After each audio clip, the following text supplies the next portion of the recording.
Assalaamu calaykum. Kusoo dhawaada kanaalka horumarka dunida. Muuqaalkeena maanta wuxuu ku saabsan yahay 7 warshado casri ah oo soo saara macmacaanka. Intaan u gudagalin fadlan hadaad nagu cusub tahay subscribe saar mahadsanid. Snickers qaybta koowaad ee soo saarka shukulaatooyinka Snickerska mar walba waxaa loo qaybiyaa 3 marxaladood iyagoo loo fiirinayo cabiradooda. Marka hore kooka diyaarsan caano iyo sonkor ayaa la isku qasaa si loo sameeyo daboolka kore ee shukulaadka. qaybta dhexe waxaa loo isticmaalaa ukunta cad, sonkorta iyo kooko lagu qasay vanilla. ugu dambeyn qaybta saddexaad oo dhexe waxaa loo isticmaalaa loos la dubay oo lagu qasay caramel. kadib mashiin ayaa qaybiyo bac yar oo aad u badan iyagoo aakhirkii noqonaya Snickerski. kadib waxay u baahan yihiin oo kaliya in loo jarjaro dhererka saxda ah. haddii aan ka hadlayno Snickers yaryar mid walba waa 5 centimeter. ugu dambeyn shukulaatada ayaa la qaboojiyaa si loo baakadeeyo. xusuusnow in shaqooyinkan oo dhan ay si buuxda u yihiin automatic. hal warshad oo kaliya ayaa soo saari karta 7 milyan oo baakado shukulaato ah maalinkii.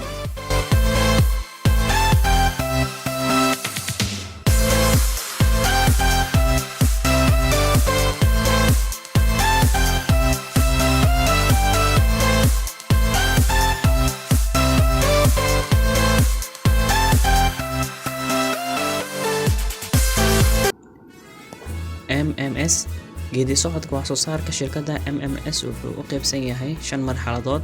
marxaladda ugu horeysa waa diyaarinta alaabta ceeriinka ah.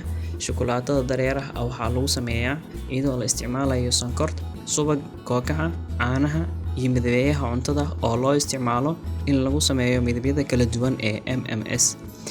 marxaladda labaad waa isku qasidda shukulaatada dareeraha ah ayaa lagu shubaa qasayaasha wareega. kadib waa la isku daraa marka shukulaatada ay qabowdo oo adkaato. marxaladda saddexaad waxaa lagu wareejiyaa qasayaasha wareega si kale loogu buufiyo. dhowr jeer ayaa la buufiyaa taasoo u ogolaanaysa lakab kasta inuu natiijo kalar yeesho. marka ugu horeysa haan kasta waxay leedahay kalar u gooni ah, laakiin marka labaad waa la isku qasan yahay midabo kala duwan ayay ka kooban tahay haanta. inta lagu guda jiro marxaladda afraad mid walba shakhsi ahaan ayaa loo buufiyaa calaamadda M. awoodda mashiinka wax daabaca ayaa gaarayo 2.5 milyan saacadiiba. marxaladda shanaad ee ugu dambeysa waa xirxiridda iyo miisaamidda dhinacyada oo u kala qaadaya baakado isku qasan oo midabyo kala duwan leh.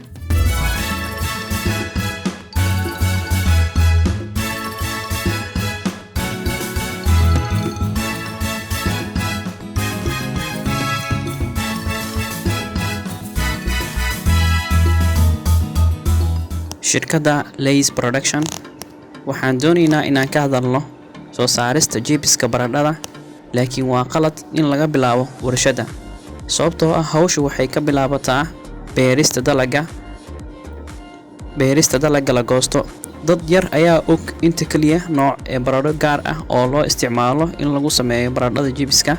baradhada laga sameeyo jibiska waxay leeyihiin cufnaan iyo sonkor hoose. baradhada laga goosto ayaa la geeyaa warshadda.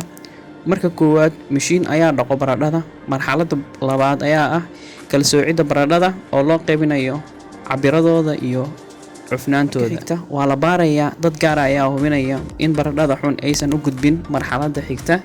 talaabada xigta mashiin ayaa jarjaraya baradhada cabiro aad u dhuuban oo aan ka badnayn 1.3 millimeter dhumucdiisa. intaas kadib waa la dhaqayaa baradhadii si loogu takhaluso bakteeriyada aan la arki karin. waxaa la shiilayaa container xiran oo 180 degree gaarayo kuleelkiisa wax aan ka badnayn dhowr daqiiqo. kadib waxaa la qaadayaa mashiin si loogu xirxiro. waxay qaadataa qiyaastii 3 baradho si loo sameeyo hal bac oo 300 oo garaam oo jibis ah.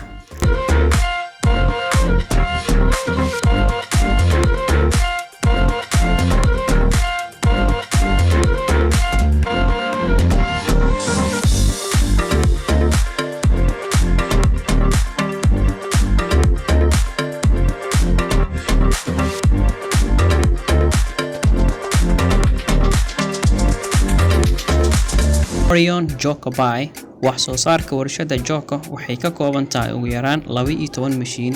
wax walbana waxay ka bilaabanayaan meesha cajiinka lagu sameeyo iyadoo la isticmaalayo ukun, bur iyo sokor oo la isku qasay kadibna foornada tunnel kala geliyay. Marxaladda ugu horeysa ee muhiimka ah taas oo ka dhigaysa keega inuu dhammaado habka qaboojinta waxayna ka samaysan tahay gelatin dhalaalay iyo glucose oo isku qasan oo la garaacay si ay u jilcado. Kadib mashiin ayaa loo isticmaalaa in lagu mariyo marshmallow-ga kaliya waxay awoodaan inay damaanad qaadaan saxnaanta iyo isla socodka buuxinta keega korkiisa ah. Marka laga reebo mashiinka buuxinta ayaa qaadaya hal keeg, waxaa loo diraa mashiinka muraayadda cunnada fudud waxaana lagu daboolaa shukulaato qaboojin. Kadib waxay diyaar u yihiin xirxirid.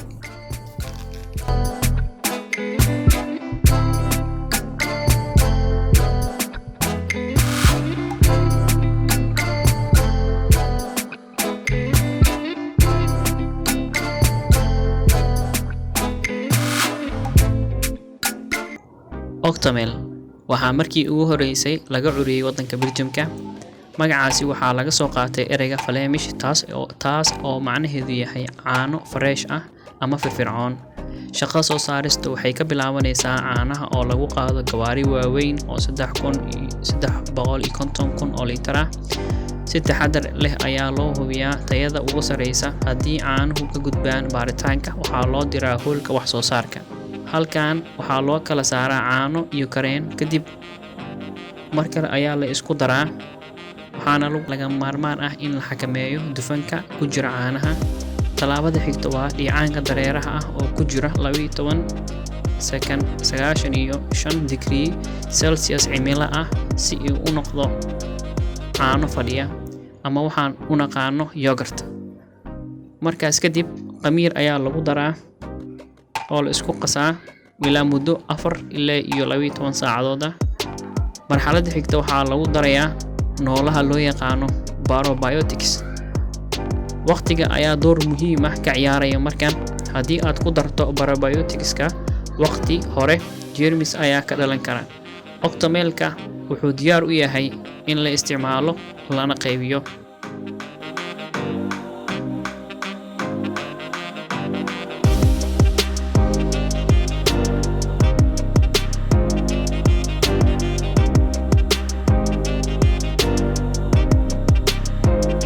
Fasa AB aynu ku dhamayno videogeena maanta. Mid ka mid ah waxyaabaha ugu caansan adduunka kaasoo ah subagga.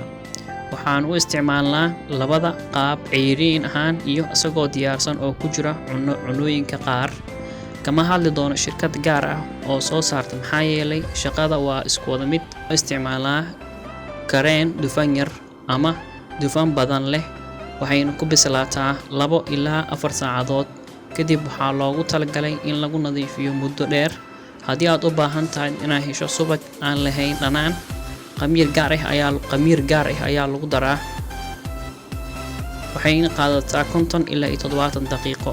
Markii dareeraha xad-dhaafka ah laga saaro, diyaar ayay u tahay in la qaybiyo lana baakadeeyo.